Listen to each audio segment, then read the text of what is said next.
அனைவருக்கும் வணக்கம். நாளை வியாழக்கிழமை தினத்தன்று மார்ச் மாதம் 20ஆம் தேதி வியாழக்கிழமை அன்று தேய்பிறை சஷ்டி நமக்கு இருக்கின்றது. இந்த நாளன்று 6 முறை காலை எழுந்தவுடன் சொல்ல வேண்டிய நாமங்கள் என்ன?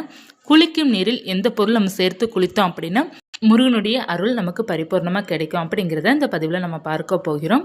தேய்பிறை சஷ்டி பார்த்தீங்கன்னா யாரெல்லாம் வழிபாடு செய்யலாம் அப்படின்னா எல்லோருமே பொதுவாக நம்ம வழிபாடு செய்யலாம். அதில் முக்கியமாக பார்த்தீங்கன்னா கடன் தொல்லை இருப்பவர்கள், ஏதாவது பிரச்சனையில் இருப்பவர்கள், கணவன் மனைவி ஒற்றுமை இல்லாமல் எப்போ பார்த்தாலும் சண்டை போட்டுகிட்டே இருக்கிறாங்க இல்லையா, அவங்கெல்லாம் வழிபாடு செய்யும்போது அந்த பிரச்சனை எல்லாமே குறைய ஆரம்பிக்கும்.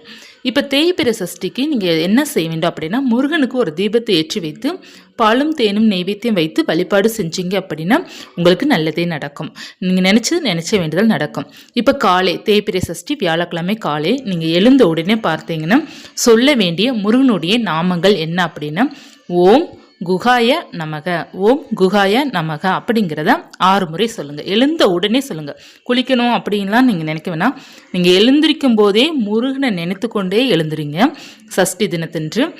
அடுத்து பார்த்தீங்கன்னா காலை குளிக்கும் நீரில் பார்த்தீங்கன்னா நீங்கள் சேர்க்க வேண்டிய முக்கியமான பொருள் என்ன அப்படின்னா சந்தனம் சேர்க்க வேண்டும். எப்போதுமே முருகனுக்கு சந்தனம் ரொம்ப பிடித்தமான பொருள். அதனால் அந்த பொருளை சேர்த்து நம்ம குளிக்கும்போது முருகனுடைய அருள் பரிபூர்ணமாக இருக்கும். நமக்கு அந்த நாள் முழுவதுமே பார்த்தீங்கன்னா ஒரு பாசிட்டிவ் வைப்ரேஷன் நமக்கு கிடைக்கும். இது நீங்கள் காலை செய்ய வேண்டியது. அடுத்து நிலைவாசலில் தொடச்சிட்டு ஓம் அப்படிங்கிறத சந்தனத்தால் எழுதுவது ரொம்ப சிறப்பு.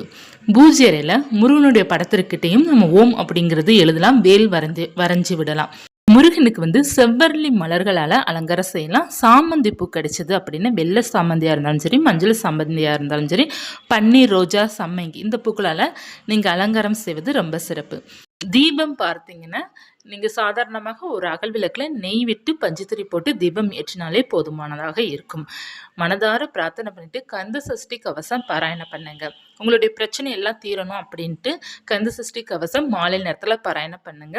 காலை எழுந்தோட இந்த நாமத்தை சொல்லுங்க. குளிக்கிற நீரில் இந்த பொருளை சேர்த்து குளிங்க. முருகன் எப்போதுமே உங்கள் கூட இருப்பார். உங்களால் நிச்சயமாக உணர முடியும். மனம் முருகி யாரெல்லாம் முருகனை பிரார்த்தனை பண்ணுறாங்களோ அவங்களுக்கு முருகனுடைய அருளும் அன்பும் ஆசையும் பரிபூர்ணமாக எப்போதுமே கிடைக்கும்.